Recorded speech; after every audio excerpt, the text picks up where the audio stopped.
Alright, so this is just going to be a quick overview and speedrun of functions review. Alright, starting with number 1, a farmer is using 1800 feet of fencing to create a rectangular field and subdivide it into 2 equal-sized pens.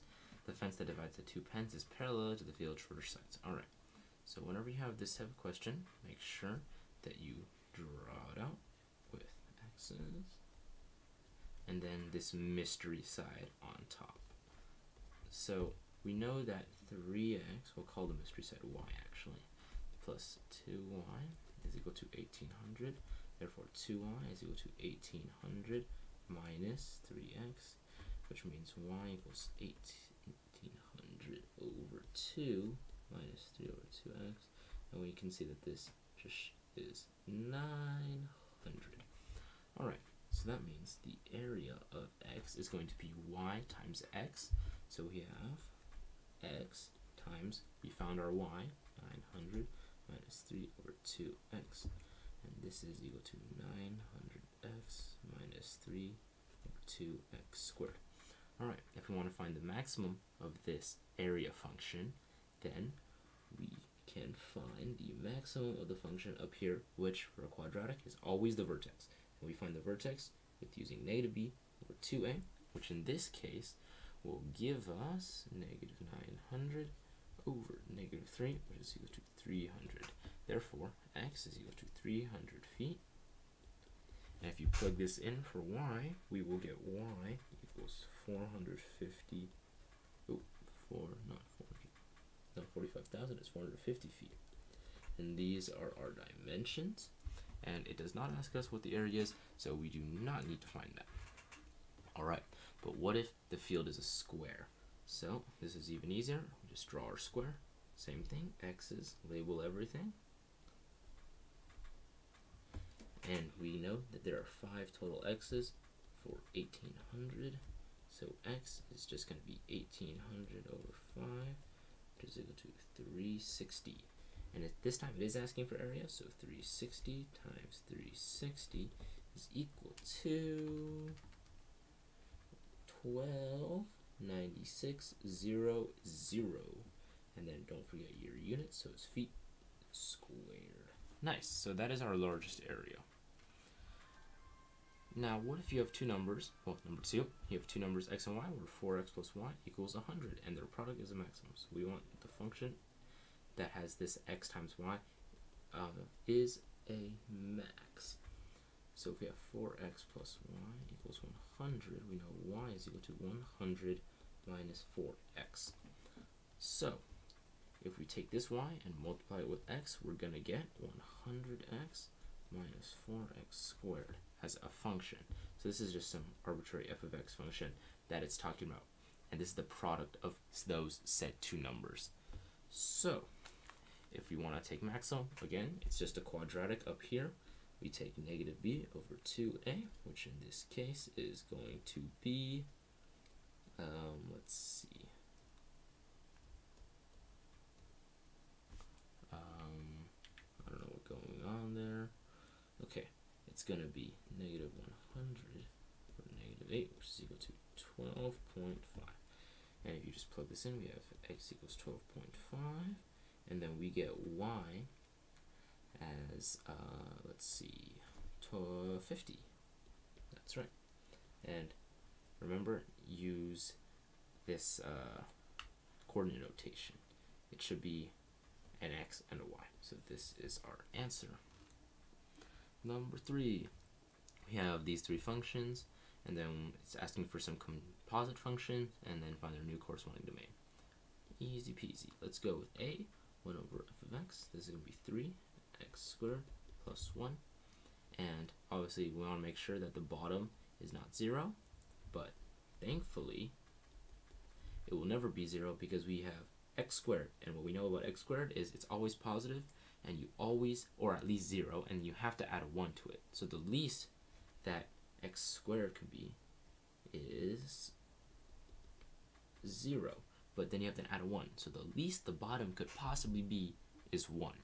So no matter what x is, we'll have something at least greater than or equal to 1 on the bottom. Therefore, we can safely determine the domain of the bottom is just all real numbers, which is either you can write like that or like that. Both are applicable answers. Next, we have b, g of x over h of x. Let's write out this whole thing. 6x squared minus 5x plus 4 over h of x. 4x squared minus 8x minus 5. This seems to be factorable, so let's do it like this. We have 3x, 2x, and I think this is plus 1 and minus 4. Yeah, plus 1 minus 4. So let's do this now. It's probably going to be 2x plus 1 on the bottom. With these types of questions, you can almost always assume there's something they want you to factor out. But what is the other 2x? Let's think about it. If we're adding 2x and we have a 5, so it should be negative 5, right? Okay, perfect. Obviously, these cancel out, and we get our new function is 3x minus 4 over 2x minus 5. So we just got to make sure that the bottom is not 0. So the domain should be negative infinity to, well, where does it stop at? If 2x minus 5 equals 0, and we don't want this, 2x equals 5, x equals 5 over 2. So we can't have this. So we're going to have there with a open ending. So it's going to be a parentheses because it never touches there. And like this. And this is going to be our domain. And there's not really any better way than this. I think it's set or no, this is interval notation. So yeah, I think interval notation is going to be best for all these types of problems in the future. Alright, next one. C is 2gx. So let's write 2. And g of x is 6x squared minus 5x, right? Plus 4. And then it's minus h of x, which is 3 times 4x squared minus 8x minus 5. And we just expand. Oh, nope, that is not right. Okay. Minus 10x plus 8 minus 12x squared minus, no, plus 24 with x. What am I doing? Plus 15. You should get these to cancel out. Like terms, so it's 14x. Like terms, so it's 23. This is our new function. And domain is obviously all real numbers because it's a linear function. Or, once again, you can do interval notation like this. Okay, now we go to number 4. Number 4 is create a function, g of x, that transforms this function, f of x equals x cubed in the following ways. Reflect across the y-axis, 10 units right, horizontally compressed by 5, and down 2. So let's just start by writing our g of x. And we know it's going to be negative on the outside because it's y-axis, so it always affects the outside. And then it wants us to compress by a factor of 5. So remember, big numbers. But then, remember, it also wants us to shift right by 10 units. So we're just going to do x minus 10. And remember, on the inside, it's minus 10, not plus 10, even though it's going onto the positive side, because on the inside, it's always backwards. And then we're going to go right here, and then to the third, because that was our original function. And then down 2 units is minus 2. So this is our new composite function, g of x, which has all of these characteristics of f of x done to f of x. Okay, number 5. What values of k will the quadratic function f of x equals x squared minus 2kx plus 7 have a minimum value of 6? Alright, so we know that we want we want this vertex, which is going to be negative b over 2a. We want, where x is this value, we want f of x to equal 6 as a minimum. So if we take this negative b over 2x, we have 2k over 2, which is equal to k. And then we plug in this f of k because we want to find the function at this point k. So we have k squared minus 2k squared plus 7. We know that equals 6. So we have negative k squared plus 7 equals 6. If you subtract from both sides, negative k squared equals negative 1. K squared equals 1. K equals 1. So that is our answer. Alright. Oh, correction. Plus or minus 1. I think that should be the answer. because we have this k squared. So let me just rewrite this. K equals plus or minus 1. There we go. Okay, number 6. Find the equation of the quadratic function y equals f of x that has a vertex of negative 1, 5 and passes through the point negative 2, 3. So for this one, I think slope-intercept form is going to be easiest. So we have this quadratic f of x, and it has a vertex at this, and it has a point there. So we don't know what the slope is. I mean, we don't know what the a on the outside is, but we do know that its vertex looks like this, and if it's up by 5, it should be this, right? So we don't know what's happening. We don't know what's being multiplied, but we are given a point, negative 2, 3. So 3 is the finished out point, and then we have a, negative 2 plus 1 squared plus 5. So we have 3 equals a times negative 1 squared plus 5. So we have 3 equals a plus 5. A should equal negative 2, giving our final equation, if we plug a back in, of f of x is equal to negative 2x plus 1 squared plus 5. So this is our final function there. Alright, moving on. Number 7. Rectangular garden has a walk around it. I think this means walkway around it of width x. The garden is 20 by 15 feet. Let's get a picture of the situation. Alright, let's start with our garden, which is 20 feet, 15 feet, and then we have our little walkway. And we have x here and x here, and it remains constant all around. Next, find an expression representing the combined area A of the garden and the walkway. Alright, we can do this. So if we find the outside length, we can find that this is 20 plus 2x, and this one's going to be 15 plus 2x, because we can have these two sticking out, and we have these two sticking out, and we just send them over. It adds on to that outside length. So we have 15 plus 2x times 20 plus 2x, and this is going to be a little bit big and messy, but that's okay. So we know it's 300 there. Just do some simple math.